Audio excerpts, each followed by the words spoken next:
नमस्कार सर्वांना, स्वागत आहे तुम्हा सर्वांचं आपल्या ॲक्टिव्ह करिश्मा यूट्यूब चॅनलमध्ये। बघा, अंगणवाडी सेविका ताईंनो, मदतनीस ताईंनो, अंगणवाडी सेविका मदतनीसांसाठी अत्यंत महत्त्वाचे अपडेट आपल्या समोर आलेले आहे। कालच आपल्या सर्वांना माहिती असेल की शालेय शिक्षण मंत्री दादा भुसे आणि महिला व बालविकास मंत्री आदिती तटकरे या दोघांची एक बैठक पार पाडली। या बैठकीमध्ये आयुक्त, उपायुक्त तसेच इतर पदाधिकारी देखील उपस्थित होते। तर या बैठकीमध्ये खूप महत्त्वपूर्ण निर्णय घेण्यात आलेला आहे। तो निर्णय अंगणवाडी सेविकांसाठी अत्यंत महत्त्वाचा ठरणार आहे। तर तो निर्णय बघा काय झालेला आहे। जिल्हा परिषद शाळा व अंगणवाड्या या एकाच परिसरात असण्याबाबतचा महत्त्वपूर्ण हा निर्णय झालेला आहे। त्याचा GR आपण या व्हिडिओच्या माध्यमातून जाणून घेत आहोत। व्हिडिओ शेवटपर्यंत पहा आणि असेच अंगणवाडीचे नवनवीन अपडेट पाहण्यासाठी चॅनलला सबस्क्राईब करून घ्या। तर बघा ताईंनो, काय माहिती आपल्यासमोर आलेली आहे। महाराष्ट्र शासनाचे हे परिपत्रक आहे। प्राथमिक शिक्षण संचालन महाराष्ट्र राज्य यांच्याकडून आलेले हे परिपत्रक आहे। पुढे बघा त्यांनी काय म्हटलेलं आहे। प्रति माननीय कार्यकारी अधिकारी जिल्हा परिषद सर्व विषय बघा काय आहे। जिल्हा परिषद शाळा व अंगणवाड्या एकाच परिसरात असण्याबाबतचं महत्त्वपूर्ण परिपत्रक हे आहे।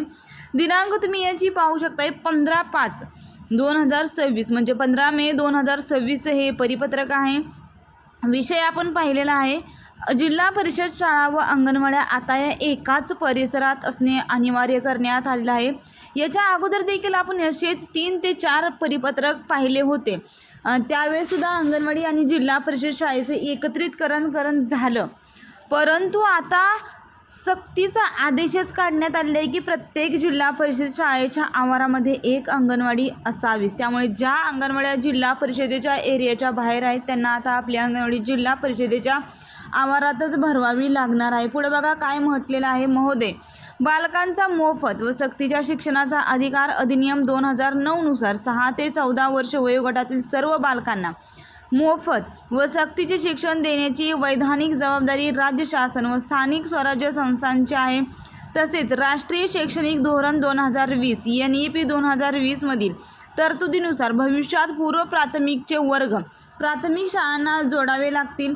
यासाठी बऱ्याच ठिकाणी जिल्हा परिषदेच्या शाळा व अंगणवाड्या या वेगवेगळ्या ठिकाणी अस्तित्वात असल्याचे दिसून येत आहे। ज्या जिल्हा परिषदेच्या शाळांमधील शाळेला आवश्यक वर्गखोल्या व्यतिरिक्त जास्तीची एखादी वर्गखोली सुस्थितीत असेल तर ती वर्गखोली अंगणवाडीसाठी शैक्षणिक वर्ष 2026-27 पासून उपलब्ध करून देण्यात यावी। ही कार्यवाही तात्काळ करून अहवाल संचालनालयास पाठवा अशी महत्त्वपूर्ण अपडेट आणि आदेश काढण्यात आलेला आहे। शरद गोसावी, शिक्षण संचालक प्राथमिक, महाराष्ट्र राज्य पुणे यांच्याकडून हे महत्त्वपूर्ण परिपत्रक काढण्यात आलेलं आहे। अत्यंत महत्त्वाचं हे परिपत्रक आहे आणि ही माहिती ताईंनो जास्तीत जास्त सेविका ताईंना, मदतनीस ताईंना शेअर करा। आणि आता ज्या अंगणवाड्या जिल्हा परिषद शाळेच्या आवाराच्या बाहेर आहेत त्या सर्वांना आता जिल्हा परिषदेच्या आवारामध्येच आपली अंगणवाडी भरवण्याचे आदेश हे देण्यात आलेला आहे।